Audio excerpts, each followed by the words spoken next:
गौतम दादा, गौतम दादा, शुभेंदु अधिकारी से लड़ने ममता बनर्जी की थी, ममता बनर्जी से लड़ने इस बार शुभेंदु अधिकारी आ सकते हैं, क्या फर्क पड़ेगा? अगर ये सच होता है तो निश्चित तौर पे बहुत ही अच्छे एक लड़ाई होगा। और वहाँ पे बहुत सारे वोटर का नाम इस बार लिस्ट से बाहर है, जो मार्जिन बहुत कम होने वाला है। बंगाल में 40 ऐसे सीट है जो 5000 का नीचे मार्जिन हुआ था। अगर उसी एरिया से 60 लाख वोटर जो अभी बाहर है वो अगर नहीं जोड़ते हैं, ऐसे बहुत सारे जिसमें 23 सीट शायद जो तृणमूल जीते थे, लेकिन 17 सीट ऐसे भी है जिसमें भाजपा भी जीते थे। ये एक देखने लायक चीज है कि इसमें अगर वोटर लिस्ट से वोट को नाम नहीं जोड़ पाते हैं तो वो कुछ जगह पे कॉन्टेस्ट बहुत कांटा। लेकिन लग रहा है आपको ममता ने खुद कहा मैं जीतूंगी, नंदीग्राम छोड़ देंगी। नहीं, ममता बोला है एक मीटिंग में मैं जीतूंगी लेकिन एक वोट से भी जीतूंगी। अच्छा, ये कह रहे हैं। वापस लौटते हैं सर आपसे। कॉन्फिडेंस इसी का नाम है सर। और पश्चिम बंगाल पर सबकी निगाहें हैं गौरव।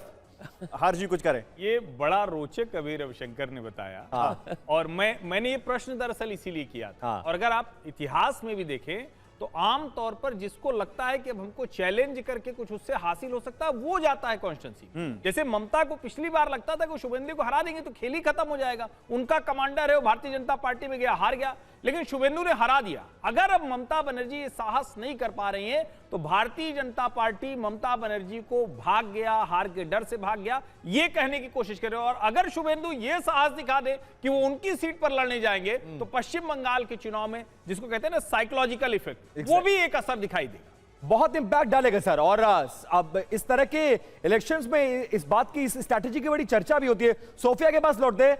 Sophia, being supporter of TMC अगर कहा जाए या थिंकर कहा जाए, आपको क्या लग रहा है बंगाल में ये दो सीटें बहुत इंपॉर्टेंट होंगी, चाहे वो नंदीग्राम हो या वो भवानीपुर हो। पिछली बार नंदीग्राम से उनको हार मिली थी, क्या ममता बनर्जी इस बार वहां जाकर शुभेंदु अधिकारी के खिलाफ चुनाव लड़ने की हिम्मत जुटाएंगी? और दूसरा, अगर भवानीपुर में शुभेंदु अधिकारी आ जाते हैं तो क्या सिनेरियो वही रहेगा? आपको लग रहा है कोई फर्क पड़ेगा, कोई इंपैक्ट पड़ेगा? देखिए, मुझे जहां तक लगता है कि ये जितनी भी सीटें हैं, ममता बनर्जी जो भी प्रार्थी हो, जो भी कैंडिडेट्स हो, पर अल्टीमेट जो कैंडिडेट होती है वो ममता बनर्जी होती है, क्योंकि ममता बनर्जी के छवि को देखकर ही यहाँ पर लोग जो है वोट देते हैं। नहीं, टेक्निकली ये बताइए, वो 2 सीटों पर लड़ेंगे, 1 सीटों पर क्या नंदीग्राम जाएंगे कि नहीं जाएंगे? अभी तक सीटें जो है वो मुझे जहां तक लगता है ये अभी तक डिसीजन नहीं लिया गया है, या ले भी गया है तो वो उसको पब्लिक नहीं किया गया है, तो उसके बारे में मैं ज्यादा नहीं बोल पाऊंगी। लेकिन इतना तो तय है कि ममता बनर्जी हर एक सीट पर विराजमान है और ममता बनर्जी के ही छवि पर हर। ठीक है, ये आपने बड़ी बात कही है, लेकिन मैं अब नीरज के पास जाऊंगा। नीरज, देखिए, टीएमसी के पास ममता बनर्जी का फेस है और बीजेपी के पास शुभेंदु अधिकारी का फेस है। अगर स्टेट लीडरशिप की बात करें, कांग्रेस किसके फेस के तहत जाएगी? पश्चिम बंगाल में कांग्रेस किसकी लीडरशिप में इलेक्शन लड़ेगी? गौरव भाई, मैं आपको जो जवाब दूंगा शायद आप डिसअपॉइंटेड हों, क्योंकि आप इसे किसी और डायरेक्शन में ले जाना चाहेंगे। नहीं, लेकिन सच्चाई ये है, मैं तो आपके सवाल का जवाब का स्वागत कर रहा हूं, बोलिए। सच्चाई ये है कि पिछले 3 दशक की जो राजनीति बंगाल की रही है उसमें बंगाल को मिला क्या है। बंगाल जो इस देश का फ्रंट रनर हुआ करता था आर्थिक मामलों में, आज उसकी क्या स्थिति है वो आपके सामने है। और उसमें जो स्टेट गवर्नमेंट्स का रोल रहा है, उसका कैसा परफॉर्मेंस रहा है, ये पूरी जनता के सामने है। कांग्रेस पार्टी जनता के सामने इन मुद्दों को लेकर जा रही है कि आपके पास जो गोल्डन, लेकिन चेहरा क्या होगा नीरज जी? देखिए, हर पार्टी के पास अपना चेहरा है, जाहिर है कांग्रेस के पास भी होगा, और उसी चेहरे के आधार पर आप चुनाव में जाएंगे। गौरव ने सवाल पूछा है, सीधा सवाल है, क्या कांग्रेस के पास कोई चेहरा? अगर वो चेहरा है तो उसका नाम क्या है? किस चेहरे की बदौलत कनेक्ट करता है ना इंसान, कनेक्ट करता है ना कि ये देखो ये लीडर है कांग्रेस, उसको देखकर वोट करते हैं ना। विपिन जी, देखिए ना, सवाल में बेईमानी ऐसी है कि हम लोग कोई प्रेसिडेंशियल स्टाइल ऑफ चुनाव तो लड़ने जा नहीं रहे, हम तो कलेक्टिव लीडरशिप का चुनाव लड़ने जा रहे हैं। हमारी जो पीसीसी की इकाई है, हमारे जो नेता हैं, वो कलेक्टिव चुनाव लड़ना चाह रहे हैं। ये वन गॉडमैन वाले फिगर के साथ। चलिए ठीक है, आपकी बात का सम्मान करते हुए मैं यहाँ पर जयशंकर जी से यही सवाल लेता हूँ। जयशंकर जी, बीजेपी के पास शुभेंदु अधिकारी, ममता बनर्जी तो है ही टीएमसी की सबसे बड़ी नेता, कांग्रेस के पास लीडरशिप दिखती है? आपको लगता है जो वो कह रहे हैं सही है, कोई फेस नहीं होगा तो भी चलेगा?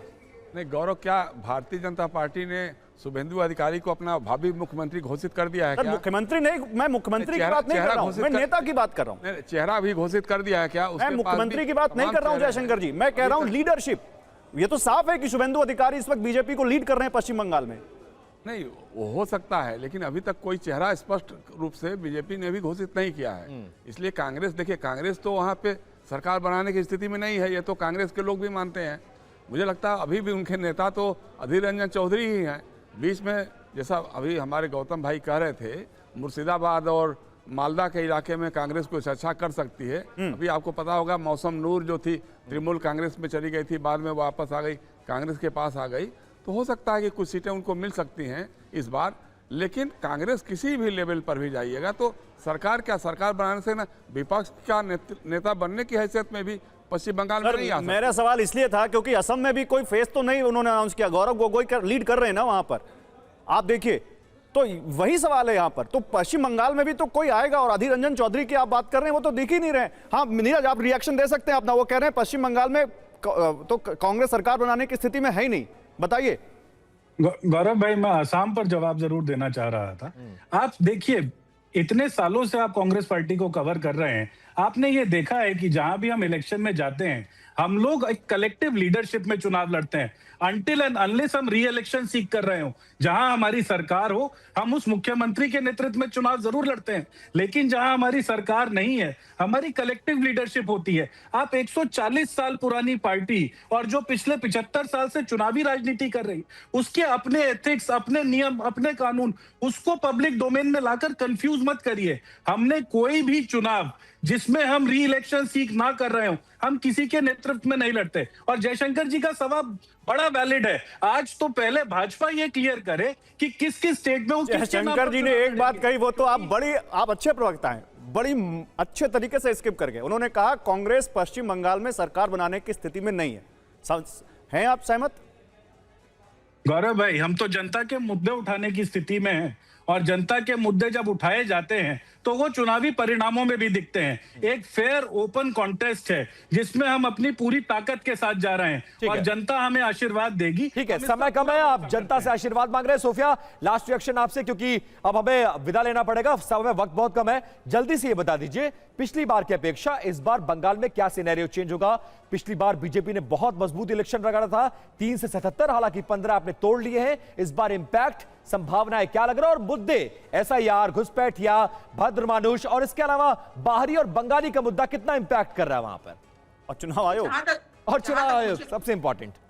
जहां तक मुझे लगता है कि 10 सीट बढ़ेगा घटेगा नहीं, क्योंकि देखिए लोग जो है यहाँ पर ग्राउंड लेवल की मैं बात कर रही हूँ, लोग जो है बहुत ज्यादा, जो बंगाल की जो रणनीति है, यहाँ पर लोग धर्म के नाम पर ज्यादा वोटिंग नहीं करते। यहाँ पर लोग जो है, खासकर हम महिलाओं की बात करें तो उनको बहुत सारे स्कीमें जो है वो लक्ष्मी भंडार से कन्याश्री हो या रूपोश्री हो, वो सारी चीजें इन प्रैक्टिकल मिलती हैं, और सिर्फ चुनाव से पहले या चुनाव तक ही वो महदूद नहीं रहती, वो मिलती ही रहती हैं। अभी चूंकि युवा साथी स्कीम भी शुरू हुआ है, जहां पर 1500 रुपए जो भी क्लास 10 पास कैंडिडेट्स हैं उनको दिया जा रहा है। तो मुझे लगता है ये सारी चीजों को लेकर ममता बनर्जी की सीट जो है डेफिनेटली बढ़ेगी। ठीक है, शमुना जी, इसी बात को बढ़ाते हुए पश्चिम बंगाल के सबसे बड़े मुद्दे अगर 3 चुनने हो तो कौन से होंगे आपके लिए अभी इस चुनाव में? देखिए, पश्चिम बंगाल में जो सबसे बड़ा मुद्दा तो भ्रष्टाचार का है, इसमें कोई शक नहीं कि पश्चिम बंगाल में भ्रष्टाचार बढ़ा है। अगर हम पिछली रिजीम से तुलना करें, नहीं 15 साल पहले के रिजीम से, तो भ्रष्टाचार बहुत ज़्यादा बढ़ा है। बेरोजगारी है ही, और कलकत्ता जैसा महानगर भी अब पहले जैसा लोगों को रोजगार एसआईआर को मुद्दा नहीं मान रहे क्या? लोग अब जो एसआईआर को मुद्दा नहीं मान रहे, खत्म हो रहा है। एसआईआर को मुद्दा नहीं मान रहे आप? एसआईआर मुद्दा है, लेकिन एसआईआर में अब गौरव समय हमें यहीं तक इजाजत दे रहा है। आप सभी मेहमानों का बहुत बहुत शुक्रिया।